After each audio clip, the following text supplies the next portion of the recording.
सुगंधा कह रही है, बाबा आपके नेत्र खुले हैं, आपके नेत्र खुले हैं बाबा, आप मुझे बताएं मैं कौन से महीने से 16 सोमवार के व्रत प्रारंभ करूं, उसका विधान क्या है, क्या विधान? कहा भगवान वर्णन करे। ऋषियों ने कहा सुनो सुगंधा,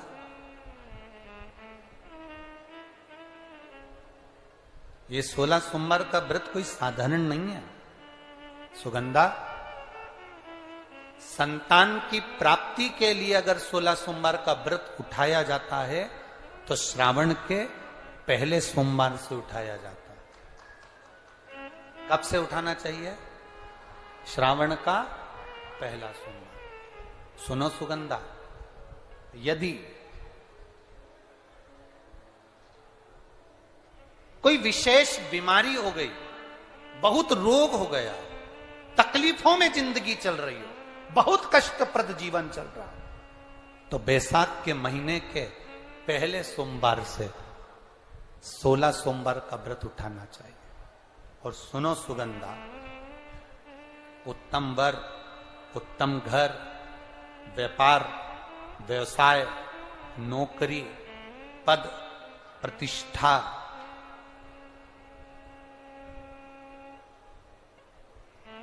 के लिए अगर हमें व्रत करना है तो मार्गशीर्ष मास का पहला सोमवार से इस व्रत को प्रारंभ कर देना चाहिए। मार्गशीर्ष मास का पहला जो सोमवार हो उसमें इस व्रत को प्रारंभ कर लो। और सुनो सुगंधा, ये व्रत दोपहर के तीसरा जो पहर हो, प्रदोष काल, उस प्रदोष काल के समय पर आप इस शिवलिंग की पूजन अपने घर में पार्थिव बनाकर स्मरण कर कर भगवान देव अधिदेव महादेव के लिए प्रसाद तैयार कर कर, आप जिस भाव से भगवान शंकर का आटा सेक कर या चूरमा बनाकर या मलिदा बनाकर जो भी आप बना रहे हैं, उससे 3 हिस्से प्रसाद के इस 16 सोमवार के व्रत में भी होते हैं। कितने हिस्से होते हैं? 3 हिस्से। पशुपति व्रत में 16 सोमवार के व्रत में एक अंतर भारी है। पशुपति व्रत में 2 हिस्से मंदिर में रह जाते हैं, एक हिस्सा अपने साथ आता है और स्वयं को खाना पड़ता है। पर 16 सोमवार के व्रत में यह भाव है, एक हिस्सा भोलेनाथ का रहता है, दूसरा हिस्सा भक्तों के लिए, शिव भक्तों के लिए रहता है, और तीसरा हिस्सा आपके लिए रहता है। यदि पूरा ना पा सकें तो दूसरे को भी आपके हिस्से का प्रसाद दे सकते हैं, प्रदान कर सकते। अब आ जाओ, बड़ा सुंदर प्रसंग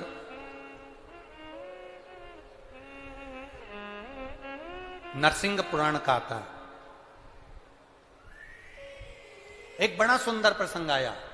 16 सोमवार के प्रसाद को कई माताएं जब 16 सोमवार का उद्यापन करती हैं, 16 जोड़े आमंत्रित करती हैं और 16 जोड़ों को घर में बुलाकर जब भोजन कराती हैं, तो वो 16 जोड़े जो भोजन करने वाले होते हैं या 16 सोमवार के उद्यापन, हम तो आपसे यहां तक कहेंगे कि 16 सोमवार का उद्यापन अगर किसी के यहाँ मोहल्ले में, कॉलोनी में, घर में किसी के यहाँ हो रहा हो तो उसके यहाँ आप भोजन भंडारा खाने के लिए जाओ चाहे मत जाओ, पर 16 सोमवार का अगर प्रसाद का उद्यापन का अगर प्रसाद मिल जाए तो दोनों हथेलियां फैलाकर श्री शिवाय नमस्तुभ्यम कहकर, ओम नमः शिवाय बोलकर, नमः शिवाय बोलकर अपनी कामना कर कर, किसी के अगर उद्यापन हुआ हो, दोनों हथेलियां फैलाकर उससे थोड़ा सा प्रसाद मांगकर उसी के दरवाजे पर खाकर आ जाइए,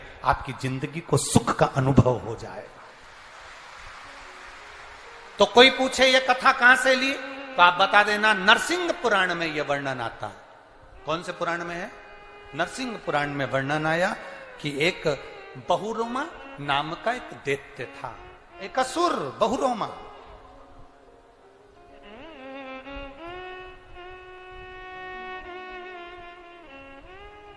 एक बार बहुरोमा नामक का ये दैत्य या असुर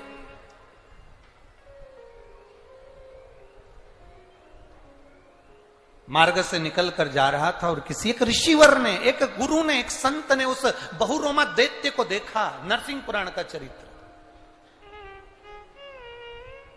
कोई आपसे पूछे कि 16 सोमवार के व्रत का प्रसाद का महत्व क्या है, क्या महत्व?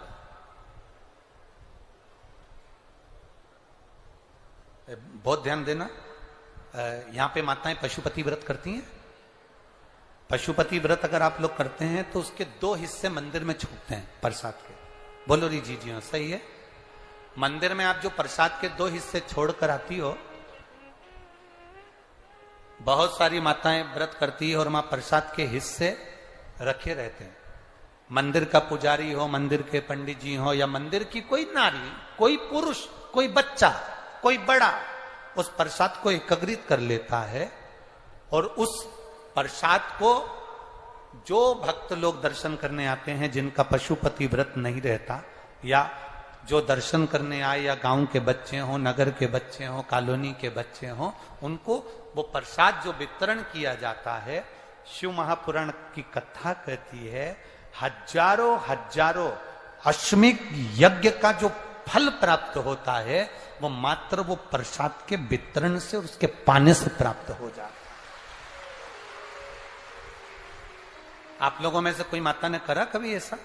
अगर कोई प्रसाद चढ़ाकर गया पशुपतिनाथ व्रत का, 2 हिस्सा छोड़कर गया, और बहुत सारी माताओं ने छोड़ दिया और वो सब चली गई, उसके बाद वो प्रसाद रखा रहता है, तो उसको एक तसले में, एक पात्र में एकत्रित करना चाहिए और उसको बांटना। हजारों अश्वमेध यज्ञ के फल के बराबर वो पुण्यता पशुपतिनाथ के व्रत को वितरण करने की, उसको पाने की।